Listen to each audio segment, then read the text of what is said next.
जय हिंद साथियों, अगर आप भी क्लास 12th केमिस्ट्री का एग्ज़ाम इसी साल देने वाले हो और अभी तक आपकी कुछ भी तैयारी नहीं हो पाई है, बहुत ज़्यादा परेशान हो रहे हो बच्चों कि क्या हम लोग पढ़ें, तो ये जो दो क्वेश्चन लिखे हुए हैं, ये दो क्वेश्चन मेरे में कई बार बच्चों ने कमेंट करा है कि सर अभी तक हमने केमिस्ट्री में कुछ भी नहीं पढ़ा है, क्या पढ़ें जो हम पढ़ के पास हो जाएँ। तो इन दो सवालों के जवाब हम आज को आपको इस वीडियो में देने वाले हैं कि आपको क्या पढ़ना है। देखो, क्लास 12th केमिस्ट्री के बच्चे सबसे ज़्यादा परेशान होते हैं क्योंकि इसमें रिएक्शन बहुत ज़्यादा होती हैं, न्यूमेरिकल भी अच्छे खासे इसमें पूछे जाते हैं। तो बच्चों, अब आपको परेशान होने की कोई ज़रूरत नहीं है। मेरा जो आज से जो वीडियो होने वाला है चैप्टर 1 यानी आपका विलियन यानी कि सॉल्यूशन से, जो ठोस अवस्था आपका चैप्टर है, ठोस अवस्था पे ऑलरेडी मैं 3-4 बार वीडियो बना चुका हूँ, सारे टॉपिक उसके हमने कवर कर दिए हैं।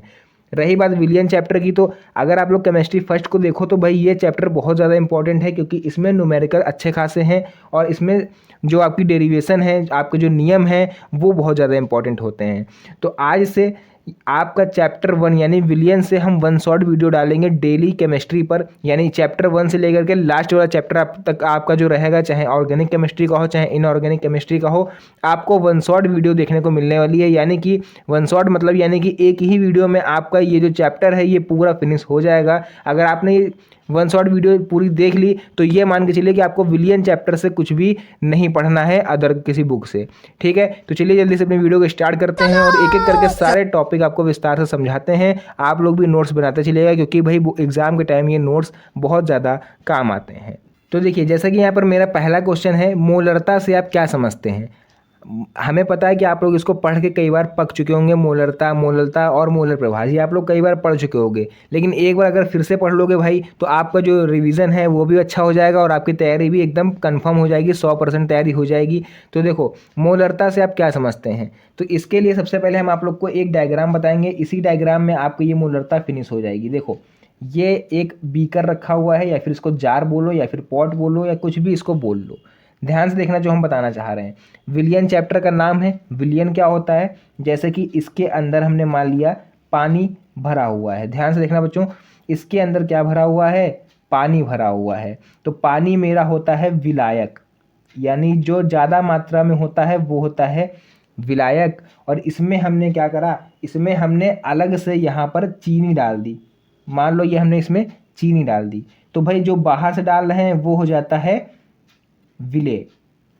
ठीक, अब इन दोनों को हम घोलेंगे और जो बन के तैयार होगा फाइनली उसको हम लोग बोलेंगे विलियन यानी कि सॉल्यूशन।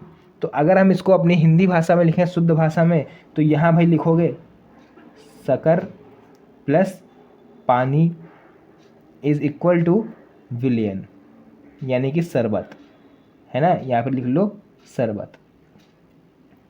ठीक है, यानी शरबत, ये जो आपकी शक्कर होगी ये हो जाएगी विलेय, पानी विलायक, और ये हो जाएगा विलियन यानी शरबत। तो अब ये ध्यान से देखो, ये पानी कितना हो गया, टोटल विलियन है हमारा 1 लीटर। ठीक, डिफिनेशन क्या कह रही है, 1 लीटर विलियन में घुले विलेय के मोलों की संख्या। विलेय यानी कि ये जो विलेय है इसमें हम जो डाल रहे हैं इसके मोल होंगे, है ना। जैसे 1 मोल, 2 मोल, 3 मोल, 4 मोल, है ना, कई सारे मोल होंगे। तो उसमें 1 लीटर विलियन में घुले विलेय के मोलों की संख्या को ही मोलरता कहते हैं। समझ में आया बच्चों, मोलों की संख्या को ही हम लोग इसमें मोलरता कहते हैं। और इसका जो फॉर्मूला आप लोग देख रहे हो यहाँ पर लिखा हुआ है, मोलरता बराबर हो जाएगा विलेय के मोल बटे आयतन लीटर में। ठीक, यानी जो हमारी मोलरता होगी वो विलियन का जो आयतन होगा उसमें कितने मोल घुले हैं उस मात्रा को हम लोग मोलरता कहते हैं। क्लियर हो गया। चलिए इसको देख लेते हैं मैथमेटिकल फॉर्म में कैसे लिखेंगे हम लोग। तो मोलरता को हम लोग डिनोट करते हैं कैपिटल M से। विलेय के मोलों की संख्या हो जाएगी N, स्मॉल n, है ना। Small n is equal to क्या होता है हमारा, भार बटे अणु भार। यानी कि अगर इसको हम लिखें तो भार हो जाएगा बच्चों हमारा स्मॉल w और अणु भार हो जाएगा स्मॉल m, है ना, यानी कि small w upon small m। तो यहाँ पर हम n की जगह पर क्या रख देंगे, small w upon small m multiply ये जो विलियन का आयतन है लीटर में, तो इसको हम यहाँ ml में लिख लेंगे क्योंकि ml में आपके न्यूमेरिकल सबसे ज़्यादा पूछे जाते हैं। अगर आयतन लीटर में हो तो केवल यहाँ पे v लिख देते, है ना। यहाँ पर हमने ml में लिखा है इसलिए यहाँ पर मल्टीप्लाई लगा देंगे 1000। क्लियर है पूरा ये पहला फॉर्मूला। चलिए अब हम लोग देखेंगे नेक्स्ट। इसमें बताने की जरूरत तो है नहीं कौन क्या है। स्मॉल w आपको पता है, यहाँ पर भार है, स्मॉल m अणु भार है, कैपिटल V है जो ये आयतन है लीटर में या फिर ml में, और m हमारी मोलरता है। ठीक है, चलिए नेक्स्ट टॉपिक हम लोग देखेंगे बच्चों, मोललता से आप क्या समझते हैं। मोललता क्या होती है, ध्यान से देखना। बस डायग्राम आपका यही सेम रहेगा, लेकिन यहाँ पर लीटर की जगह पर यहाँ किलोग्राम आ जाएगा। ठीक, यानी 1 किलोग्राम इसमें विलायक है टोटल।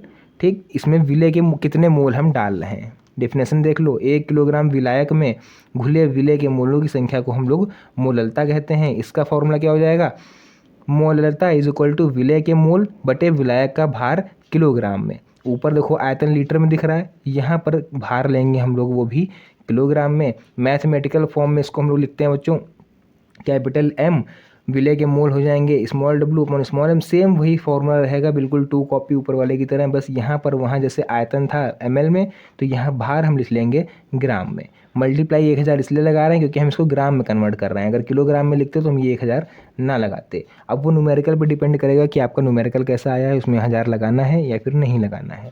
नेक्स्ट हम लोग देख लेते हैं किसको किससे डिनोट करा गया है। तो यहाँ पर आपको दिख रहा होगा स्मॉल w आपका हो जाएगा विलय का भार, कैपिटल W यहाँ हो जाएगा विलायक का भार, और उसके बाद यहाँ पर स्मॉल m आपको दिख रहा होगा, ये हो जाता है बच्चों विलय का अणु भार। क्लियर है। तो यहाँ तक 2 टॉपिक मेरे फिनिश हुए। अब देखते हैं अपना तीसरा इंपॉर्टेंट टॉपिक। देखो तीसरा मेरा पॉइंट है कि मोलर प्रभाज की परिभाषा लिखिए, यानी मोल प्रभाज या मोल अंश, इसको कुछ भी हम लोग बोल सकते हैं। ठीक है, किसी घटक का मोल प्रभाज विलयन में उपस्थित उस घटक के मोलों की संख्या तथा कुल घटक के मोलों की संख्या के अनुपात के बराबर होता है। नहीं समझ में आया, चलो डायग्राम बनाते हैं और अच्छे से समझ में आएगा आपको। जैसे ये डायग्राम मेरा बना हुआ है, ठीक, ये एक जार है, इसमें भाई लिक्विड भरा हुआ है। ठीक, अब यहाँ पर ध्यान से देखना, इसमें हम 2 घटक घोल रहे हैं, घटक A और घटक B। ठीक, इस विलयन में अब इतना ही आपको यहाँ पढ़ना है, घटक A और घटक B, 2 हमने यहाँ पर घटक घोल दिए। तो अब हमारा क्वेश्चन क्या कह रहा है यहाँ पर आंसर, कि किसी घटक का, यानी इन दोनों में से किसी भी घटक का मोल प्रभाज विलयन में उपस्थित उस घटक के मोलों की संख्या, यानी कितने मोल घुले हैं, यहाँ पर 1 मोल घुला हुआ है, तथा कुल घटक के मोलों की संख्या, टोटल घटक कितने हैं, 2 A और B, तो उनके अनुपात के बराबर होगा। फॉर्मूला इसका हो जाएगा, किसी घटक का मोलर प्रभाज अगर हमको निकालना है तो घटक के मोलों की संख्या और कुल घटक के मोलों की संख्या। देखो इसका फॉर्मूला देखोगे तब पूरा क्लियर होगा। जैसे ये फॉर्मूला दिख रहा है, यहाँ लिखा हुआ है A का मोल प्रभाज। ठीक है, जो A था हमारा, यानी टोटल विलयन जो हमारा था, यहाँ पर आपको दिखाए हम, ये देखो टोटल हमारा विलयन पूरा था, है ना, ये पूरा है हमारा विलयन, टोटल हमारा विलयन, यानी विलयन में A के मोलों की संख्या, है ना, या फिर ऐसे बोलो कि विलयन में A के घटक का मोल प्रभाज क्या होता है, उस घटक के मोलों की संख्या यानी Na, और उसमें उपस्थित कुल घटक के मोलों की संख्या यानी Na + Nb। 2 ही तो घटक हैं इसमें, है ना, तो इस तरह से हम इसको लिख सकते हैं। नेक्स्ट हमारा है B का मोल प्रभाज निकालोगे तो A जहाँ A था वहाँ B हो जाएगा, Nb अपॉन Na + Nb। तो Na क्या है हमारा यहाँ पर, नंबर ऑफ मोल्स। तो अगर आपको कोई न्यूमेरिकल दे दे कि मोल प्रभाज ज्ञात कीजिए किसी भी चीज़ का, तो पहले उसके आप मोलों की संख्या निकाल लोगे और उसको लाके इसमें आंसर रख दोगे, तो आपका जो आंसर होगा वो निकल जाएगा। तो इस तरह से ये मोल प्रभाज भी हमारा फिनिश हुआ। ये 3 टॉपिक इंपॉर्टेंट हैं स्टार्टिंग के, ये बार बार रिपीट हो रहे हैं, हो सकता है कि एग्ज़ाम में आपको ये देखने को मिल जाए, क्योंकि कई ज़्यादा चांसेस होते हैं इन तीनों टॉपिक एग्ज़ाम में आने को। नेक्स्ट उसके बाद हम लोग स्टार्टिंग करते हैं भाई यहाँ से नियम की। पहला नियम है हेनरी का नियम लिखिए तथा उसकी सीमाएं व अनुप्रयोग लिखिए। तो आप लोग की जानकारी के लिए हम बता दें कि 2024 में ये 5 नंबर में पूछा गया था हेनरी का नियम। क्या होता है हेनरी का नियम? हेनरी के नियमानुसार स्थिर ताप पर किसी गैस की द्रव में विलेयता गैस के दाब के समानुपाती होती है। एक डायग्राम आपको हम यहाँ दिखाएंगे, ये दिख रहा होगा आपको। ये एक जार लिया हुआ है, इसमें हमने लिक्विड भरा है, ठीक, जिसको हमने यहाँ पर द्रव लिखा है। ऊपर से हम इसमें एक गैस मिला रहे हैं, ऑक्सीजन गैस हमने मान लो इसमें घोल रहे हैं, ठीक, तो गैस घोल रहे हैं। तो ऊपर से जब कोई गैस इसमें हम डालेंगे तो एक प्रेशर उत्पन्न होगा, एक दाब लगेगा, है ना, गैस का एक दाब लगेगा।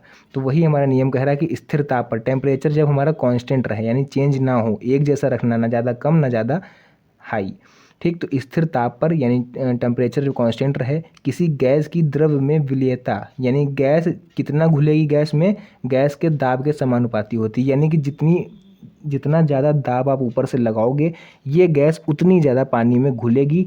तो यही ये फॉर्मूला कहता है कि गैस की जो विलेयता होगी वो उतनी ही ज़्यादा होगी जितना ज़्यादा आप दाब लगाओगे। अनुक्रमानुपाती का साइन है ये, या फिर समानुपाती, कुछ भी आप बोल लो। तो समानुपाती या अनुक्रमानुपाती का मतलब सीधे इतना होता है कि अगर इसको आप जितना ज़्यादा बढ़ाओगे ये उतना ज़्यादा बढ़ेगा, या फिर इसको जितना ज़्यादा कम करोगे तो ये उतना ज़्यादा कम होगा। समझ में आया बच्चों? गैस की विलेयता को हम लोग डिनोट करते हैं कैपिटल M से। दाब आपका हो जाएगा P यानी कि प्रेशर। नेक्स्ट यहाँ पर हम लोग मैथमेटिकल फॉर्म में यहाँ से जब अल्फ़ा हटता है यहाँ से, यानी कि अनुक्रमानुपाती का साइन जब हटता है तो इक्वल का साइन लगता है और एक कांस्टेंट लगता है। जैसे कि आपने कूलॉम के नियम में पढ़ा होगा, वहाँ पर 1/4πε0 Q1 Q2 लग रहा था ना। 1/4πε0 वो क्या था? कांस्टेंट था। तो ऐसे यहाँ पर एक और कांस्टेंट लगेगा KH। ठीक, अब ये हैं क्या? इनके नाम देख लो तीनों के। तो भाई M हमारा हो जाएगा घुली हुई गैस की मात्रा, KH होता है हेनरी नियतांक यानी हेनरी कांस्टेंट, और P हो जाएगा आपका बच्चों दाब यानी कि प्रेशर। बस इतना ही कहता है हेनरी का नियम। जैसे कि आप लोग देखते होंगे कि कोल्ड ड्रिंक वगैरह में आप लोग देखो तो जैसे ही आप ढक्कन खोलते हो, बोतल कस के हिलाओ, फिर आप ढक्कन खोलो तो आप एकदम से देखोगे खूब वो एकदम से झाग ऐसा ऊपर बाहर आ जाएगा। तो वो क्या होता है? वो गैस होती है जो उसमें मिलाई जाती है। या फिर मेला वगैरह में आप जाओ तो आप वहाँ पर देखोगे शिकंजी के गिलास बेचता है 5-5 रुपये के, कोल्ड ड्रिंक है ना, आप लोगों ने देखा होगा 5 या 10 रुपये के कोल्ड ड्रिंक के गिलास बेचता है। तो उसमें क्या करते हैं वो लोग? एक लिक्विड ऐसा लेते हैं, उसमें केवल गैस इतनी ज़्यादा मात्रा में मिला देते हैं जिससे कि आपको, अगर आप ध्यान से देखो तो उसमें गैस के बुलबुले टाइप के आपको छूटते हुए दिखाई देंगे, है ना। या फिर कस के बोतल हिलाते हैं, ढक्कन खोलते हैं, सबसे अच्छा एग्जाम्पल है। तो जितनी गैस होती है वो एकदम से बाहर निकलने की कोशिश करती है ना। तो उसमें भी हेनरी का नियम के हिसाब से ही उसमें गैस अंदर डाली जाती है किसी भी शीतल पेय पदार्थ यानी कोल्ड ड्रिंक वगैरह में। तो ये हेनरी का नियम मोस्टली बहुत ज़्यादा यूज़ करा जाता है हमारे दैनिक जीवन में। नेक्स्ट अब हम लोग देखेंगे हेनरी के नियम की सीमाएं। तो देखो हेनरी के नियम की सीमाएं क्या हैं। पहला सबसे इम्पोर्टेंट है कि यह नियम केवल आदर्श गैस के लिए ही मान्य है, यानी कि ऐसी गैस जो राउल्ट के नियम का पालन करती हैं। ध्यान से देखना, ऐसे ये गैसें जो राउल्ट के नियम का पालन करती हैं केवल उन पर ये विलयन जो ये नियम है वो लागू होता है। जैसे कि आपकी ऑक्सीजन गैस हो गई, सबसे अच्छी आइडियल गैस है हेनरी के नियम के लिए। नेक्स्ट है, इसमें विलयन का तापमान बहुत कम नहीं होना चाहिए। ये भी नहीं कि आप विलयन का तापमान एकदम कम कर दो, जैसे कि अभी हमने बताया था इस नियम की स्टार्टिंग में। गैस की विलेयता बहुत अधिक नहीं होनी चाहिए, मतलब गैस की जो विलेयता है वो ज़्यादा नहीं होनी चाहिए, ठीक है। यह नियम उन गैसों पर लागू होता है जो विलायक से क्रिया नहीं करते। मतलब ये नियम केवल ऐसी गैसों पर लागू होगा जो विलायक से क्रिया ना करें, केवल घुल जाएं उसमें, ठीक है, केवल उसकी क्वांटिटी बढ़ाने के लिए। नेक्स्ट बच्चों हम लोग देखेंगे हेनरी के नियम के अनुप्रयोग, कहाँ कहाँ पर ये यूज़ करा जाता है। तो नंबर 1 पर भाई शीतल पेय पदार्थ में, जैसे कि अभी हमने आपको बताया कोल्ड ड्रिंक वगैरह में इसका यूज़ किया जाता है। आपका कोको कोला हो गई, माउंटेन ड्यू हो गई, है ना, जितनी भी आपकी कोल्ड ड्रिंक या फिर ठंडे पेय पदार्थ आते हैं। नेक्स्ट है सेकंड, अधिक ऊंचाई पर ऑक्सीजन टैंक में। तो अगर आप देखो किसी पहाड़ी इलाके में अगर आप जाओ तो जितना आप ऊपर चढ़ते रहोगे पहाड़ पर उतना आपको ऐसा लगेगा कि हम सांस लेने में हमको तकलीफ़ हो रही है ना। यही कारण है कि अगर आप पहाड़ों पर कहीं खाना बनाओ तो उसमें खाना जल्दी पकता है, क्योंकि वहाँ प्रेशर होता है। जब जहाँ ऑक्सीजन नहीं होती वहाँ प्रेशर होता है। तो अधिक ऊंचाई पर जब आप जाओगे तो वहाँ पर आपको ऑक्सीजन लेने में दिक्कत होगी, सांस लेने में दिक्कत होगी। तो वहाँ पर आप देखोगे जो पर्वतारोही होते हैं पीछे एक बैग टांगे होते हैं जिसमें ऑक्सीजन सिलेंडर भी छोटा सा रहता है, जिससे वो लोग क्या करते हैं, ऑक्सीजन यानी जब उनको कमी महसूस होती है तो वो ऑक्सीजन उसी से लेते हैं। नेक्स्ट है समुद्री गोताखोरों द्वारा। समुद्री गोताखोरों द्वारा जैसे कि किसी का शिप डूब गया है ना, या फिर कोई जहाज है पानी का वो डूब गया, उसमें लोग बचने के लिए, जो उनको बचाने के लिए लोग गोताखोर होते हैं वो इसका यूज़ करते हैं, है ना। या कोई किसी की मृत्यु हो गई उसमें तो डेड बॉडी निकालने के लिए देखा होगा आप लोगों ने, है ना। नॉर्मली हम लोग के जो आसपास आप लोग को न्यूज़पेपर में पढ़ते हो गोताखोरों द्वारा नदी में, तो वहाँ पर मोस्टली इसका यूज़ नहीं करते हैं क्योंकि ज़्यादा गहराई नहीं है। लेकिन समुद्र की गहराई होती है तो उनको नीचे तलहटी तक जाने के लिए भाई ऑक्सीजन चाहिए, क्योंकि एक व्यक्ति बहुत कम देर के लिए सांस को रोक पाता है, ठीक है। तो नदी वगैरह में तो चल जाता है लेकिन समुद्र में नहीं चलता है। तो वो लोग भी अपने पीठ पर एक ऑक्सीजन सिलेंडर बांध के जाते हैं जिसमें हेनरी के नियम के अकॉर्डिंग उसमें यूज़ करी जाती है ऑक्सीजन भरने में। समझ में आया? तो वहाँ पर वो लोग इसी से सांस लेते हैं। चलिए नेक्स्ट हम लोग अब देखेंगे यहाँ से राउल्ट का नियम और उसकी सीमाएं। तो भाई इसको तो मोस्ट इंपॉर्टेंट लिख लो, हेनरी से 10 गुना ज़्यादा इंपॉर्टेंट है राउल्ट का नियम, ठीक, और इसकी सीमाएं। तो ये भी देख लो, ये इस बार 4 नंबर में पूछा गया था। राउल्ट का नियम क्या कहता है? राउल्ट के नियमानुसार किसी विलायक में अवाष्पशील विलेय मिलाने पर, तो भाई यहाँ पर एक चीज़ आई अवाष्पशील, ठीक, मिलाने पर प्राप्त विलयन के वाष्प दाब का अपेक्षिक अवनमन विलय के मोल प्रभास के बराबर होता है। तो वो तो हम बाद में देखेंगे। सबसे पहले हमारे पास आई है यहाँ पर किसी विलायक में अवाष्पशील विलय मिलाने पर। ये अवाष्पशील क्या है? तो देखो, दो चीज़ें हम यहाँ पर बताएंगे। हालांकि इससे पहली वीडियो में हम कई बार बता चुके हैं, लेकिन जो बच्चे नए हैं उनके लिए हम फिर से बताएंगे। एक होता है वैद्युत अपघट्य, ठीक, एक होता है वैद्युत अपघट्य और एक होता है वैद्युत अनपघट्य। तो ये होते क्या हैं? ठीक, किसको कहा जाता है वैद्युत अपघट्य और किसको कहा जाता है वैद्युत अनपघट्य? तो बच्चों आज ध्यान से इस चीज़ को रट लेना, क्योंकि एग्जाम में आपके बहुत ज़्यादा काम आने वाला है। वैद्युत अपघट्य ऐसे विलयन होते हैं जिसमें इलेक्ट्रिसिटी प्रोवाइड आसानी से की जा सके। जैसे कि आपका NaCl हो गया, इसमें चार्ज होते हैं Na+Cl-, है ना, KOH हो गया, ठीक, या फिर H2SO4 हो गया। यानी ऐसे विलयन जिसमें इलेक्ट्रिसिटी ईजिली प्रोवाइड की जा सके, वो तो होगा वैद्युत अपघट्य। अब वैद्युत अनपघट्य कौन से होते हैं? जिसमें इलेक्ट्रिसिटी प्रोवाइड ना की जा सके, है ना, जैसे कि आपका ग्लूकोज हो गया, है ना, C6H6, है ना, इस तरह से जो होते हैं आपके। उसके बाद आपका हो गया C12O, है ना। तो यहाँ पर एक सेकेंड यहाँ पर 12 कर लो, ये हो जाएगा बच्चों 12। यानी कि जैसे आपका हो गया ग्लूकोज या फिर फ्रक्टोज, है ना, यहाँ पर आपका हो जाएगा C6H10O5 यानी कि स्टार्च हो गया आपका, या NH2CONH2 आपकी हो गई यूरिया, है ना। इस तरह से मतलब जो होते हैं जिसमें इलेक्ट्रिसिटी ईजिली प्रोवाइड ना हो पाए, उनको बोलते हैं हम लोग बच्चों वैद्युत अनपघट्य। तो भाई यहाँ पर हमारे लिए वैद्युत अनपघट्य का काम कर रहा है विलायक में अवाष्पशील यानी कि वैद्युत अनपघट्य। तो ऐसे विलयन जिसमें इलेक्ट्रिसिटी प्रोवाइड ना की जा सके, है ना। तो किसी विलायक में अवाष्पशील विलय मिलाने पर प्राप्त विलयन के वाष्प दाब का आपेक्षिक अवनमन विलय के मोल प्रभास के बराबर होता है। तो वाष्प दाब का आपेक्षिक अवनमन क्या होता है? किससे डिनोट करते हैं हम लोग? P0 - PS/P0 से, है ना। वाष्प दाब में आपेक्षिक अवनमन को किसके बराबर होता है? मोल प्रभास के। मोल प्रभास का बच्चों हमने फॉर्मूला पढ़ा अभी, n/n + N। तो ये हो जाएगा आपका राउल्ट का नियम। लेकिन इसको अगर तनु विलयन के लिए हमको लिखना है तो ये n + N ये किसके इक्वल टू हो जाएगा? N के, है ना। इतना करने के बाद आपको क्या कर लेना है? P0 - PS/P0 और n + N की जगह हम लोग लिख देंगे N। तो वो हमने यहाँ पर लिख दिया, ठीक है। इतना करने लेने के बाद हम लोग देखेंगे भाई मोलों की संख्या का फॉर्मूला होता है n = w/m। तो आपका जो यहाँ पर लिखा हुआ था अभी n/N, तो वहाँ पर हम लोग बच्चों लिख लेंगे n की जगह। देखो एक सेकेंड, हमारे पास अभी क्या लिखा था?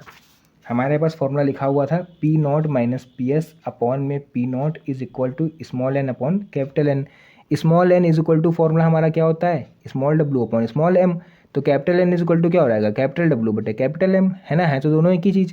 तो P0 - PS/P0 is equal to small n की जगह हो जाएगा w/m और N की जगह हो जाएगा W/M। ये हमारा पलट जाएगा। तो इसको इस तरह से लिख सकते हैं w/m इंटू M/W। यहाँ तक क्लियर हुआ?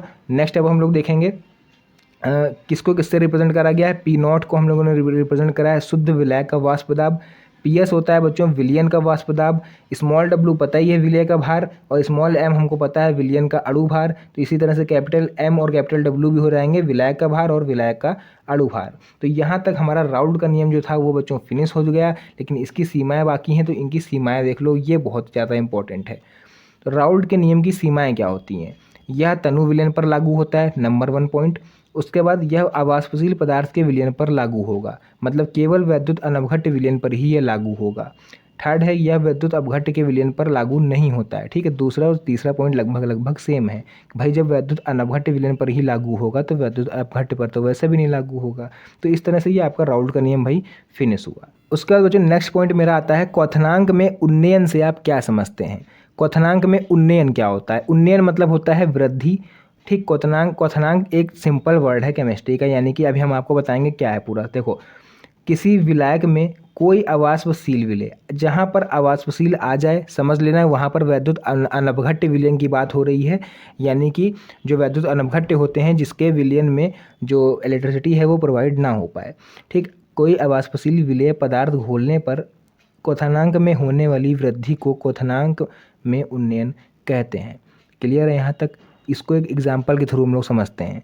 सपोज़ करिए इस समय आप किचन में खड़े हैं और आप चाय बना रहे हो, ठीक। चाय का जब पानी खौलने लगा, ठीक, ऊपर तक जब आने लगा, तो उसमें आप क्या कर दो भाई, वैद्युत अनवघट्ट क्या है, हमने बताया भी, ग्लूकोज, फ्रक्टोज, शर्करा, ये तो होते हैं हमारी वैद्युत अनवघट्ट होते हैं, यानी अगर इनको किसी विलयन में आप घोलोगे तो उसमें इलेक्ट्रिसिटी प्रोवाइड नहीं की जा सकेगी। जैसे आप शक्कर डाल दो या ग्लूकोज का शरबत बना लो, आप शक्कर का शरबत बना लो, तो उसमें अगर हम इलेक्ट्रिसिटी प्रोवाइड कराएं तो हो जाएगी, नहीं होगी, है ना। यानी वो चीज़ अलग है, जब उसमें आप तार छुआ दो करंट, वो तो अलग चीज़ होगी, लेकिन सिंपली ईजिली उसमें इलेक्ट्रिसिटी प्रोवाइड नहीं हो पाएगी।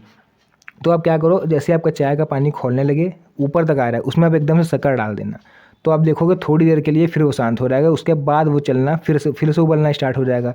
यानी जब खूब उबल रहा है उसमें आपने तुरंत क्या डाल दिया, शक्कर डाल दिया, फिर थोड़ी देर के लिए नॉर्मल हो जाएगा वो। तो वही जो नॉर्मल हो रहा है, ठीक है, यानी जो उसके बाद फिर से खौलेगा, तो उन्नयन यानी आप आवासशील विलय डाल रहे हो और उसके क्वथनांक में कुछ ना कुछ वृद्धि हो रही है, यानी और तेज हो जा रहा है काम। ध्यान देना, कोई आवासशील आप डाल रहे हो और उसके जो काम जो हो रहा था उसमें तेजी हो जाए, है ना, और तेजी से खोलने लगेगा, तो उसमें हो जाएगा क्वथनांक में उन्नयन, यानी कुछ ना कुछ उसके क्वथनांक में वृद्धि होगी, यानी टेम्परेचर में वृद्धि होगी, उसी को क्वथनांक में उन्नयन हम लोग कहते हैं। इसका फॉर्मूला होता है बच्चों यहाँ पर डेल्टा टी बी, और इज इक्वल टू हो जाएगा 1000 into K B into small W upon small M into capital W, वो भी ग्राम में, ठीक है। डेल्टा टी बी हमारा यहाँ पर क्या है, क्वथनांक में उन्नयन को रिप्रेजेंट कर रहा है। तो इसको देख लो, किसको क्या हम लोग लिखते हैं, T B is equal to हो जाएगा क्वथनांक में उन्नयन, के बी हो जाएगा मोलर उन्नयन स्थिरांक, स्मॉल डब्लू विलय का भार, स्मॉल एम विलय का अणु भार, और यहाँ पर कैपिटल डब्लू विलय का भार। तो एक चीज़ यहाँ पर ध्यान से लिख लो आप लोग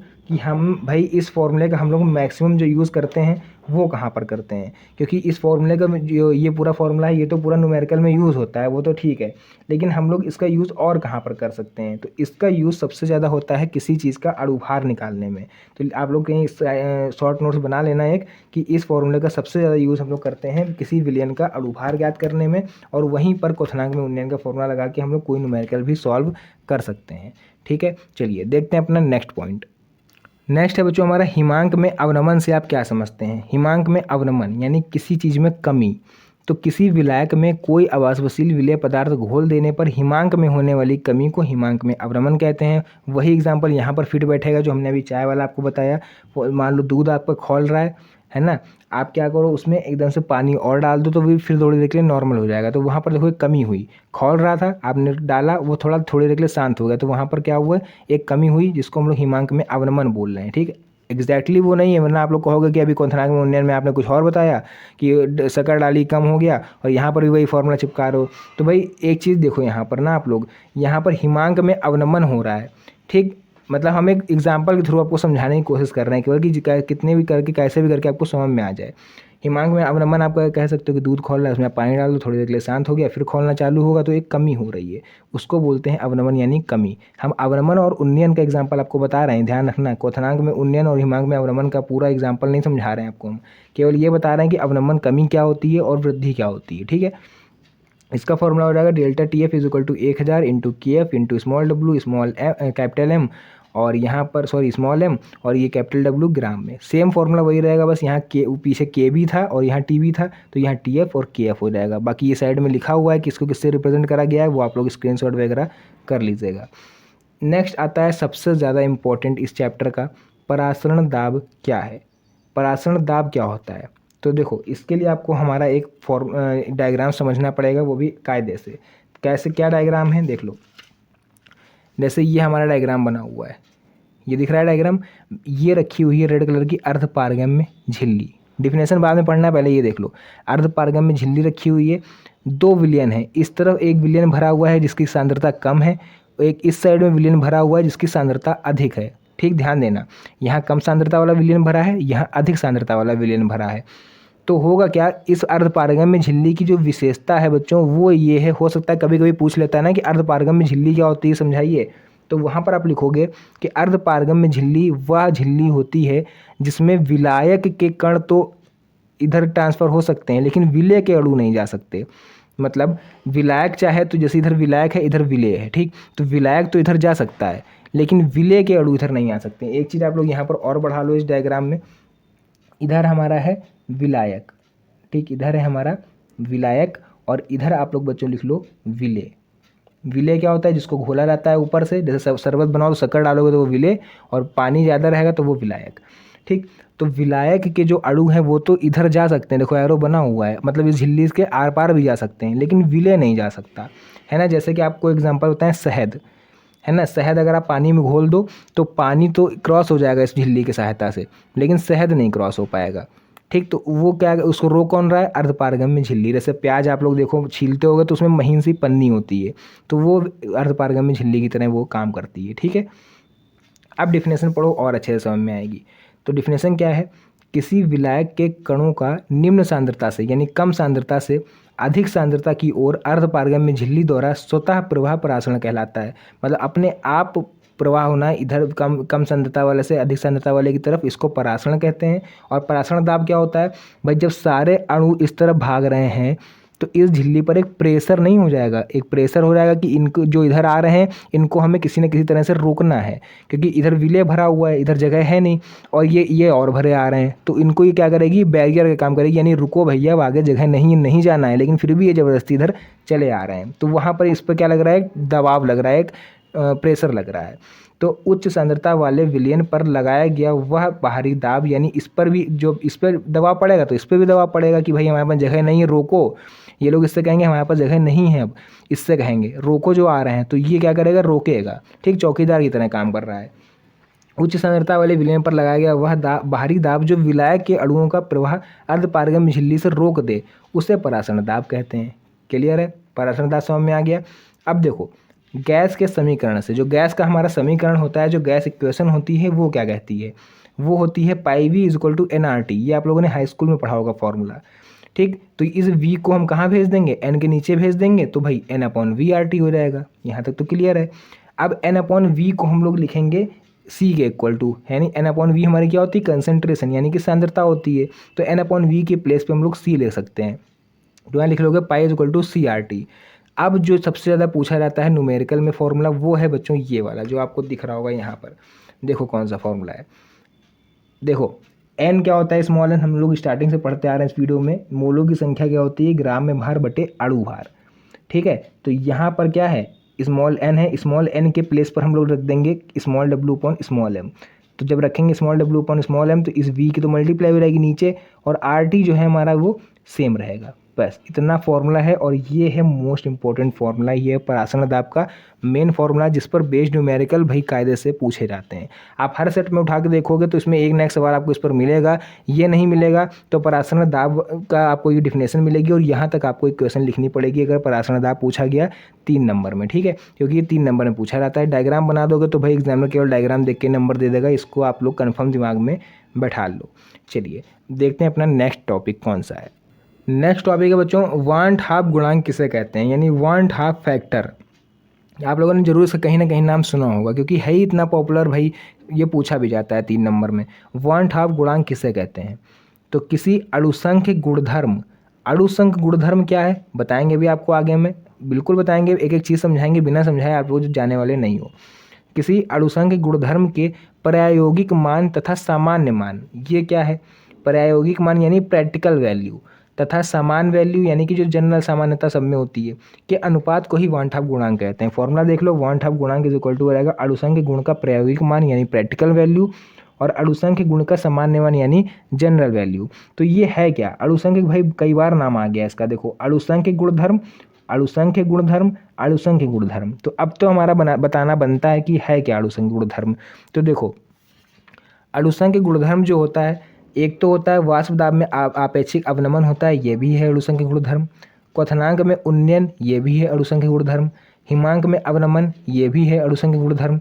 परासरण दाब जो रिसेंटली अभी पढ़ के आए हो, ये भी अणुसंख्य गुणधर्म का कार्य करता है। तो ये चारों ही अणुसंख्य गुणधर्म की तरह काम करेंगे हमारे इस न्यूमेरिकल में, इस क्वेश्चन में।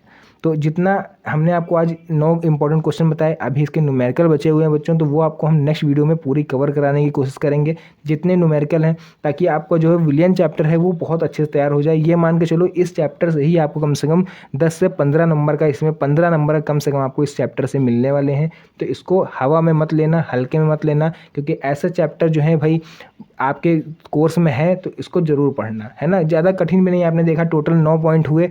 हमने स्टार्टिंग से पढ़ा मोलरता, मोल प्रभाज, हेनरी का नियम, राउल्ट का नियम, हिमांक में अवनमन, क्वथनांक में उन्नयन, है ना, प्राशन अदा, फिर वन हाफ गुणांक, मतलब जितने भी इंपॉर्टेंट टॉपिक हो सकते थे हमने आपको बताने की कोशिश करी। अब इसके अलावा कुछ भी इंपॉर्टेंट नहीं बचा है पूरे विलियन चैप्टर में, और जो न्यूमेरिकल बचे हुए हैं वो हम आपको नेक्स्ट वीडियो में कवर करा देंगे। सारे न्यूमेरिकल यानी 10 से 15 न्यूमेरिकल इंपॉर्टेंट हैं वो पूरे हम आपको नेक्स्ट वीडियो में कवर करा देंगे।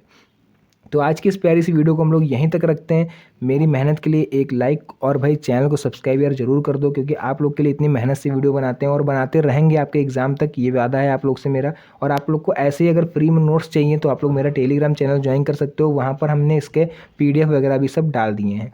तो मिलते हैं नेक्स्ट वीडियो में एक और अच्छी इंटरेस्टिंग मज़ेदार धमाकेदार वीडियो के साथ। तब तक के लिए धन्यवाद। जय हिंद।